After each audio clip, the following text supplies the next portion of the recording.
আমি কাজী সজীব হোসেন সতেজ। দেখেন আমাদের সামনে একজন শিল্পী আছে, দেখছেন? এর নাম হচ্ছে হাফিজুল। দেখছেন মিষ্টি মিষ্টি আসতেছে, অনেকটা মিষ্টি মিষ্টি করে, দেখছেন? এর নামই কিন্তু হাফিজুল। ভাইরাল হবে একদিন, ঠিক আছে? নাম করবে ইনশাআল্লাহ। দোয়া করেন, অনেক দোয়া করেন এর জন্য।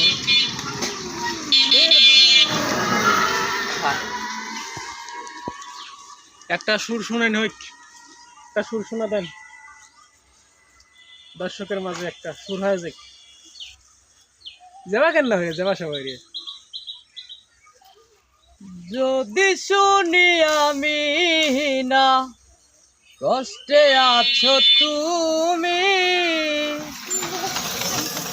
যদি শুনি আমি না কষ্টে আছো তুমি,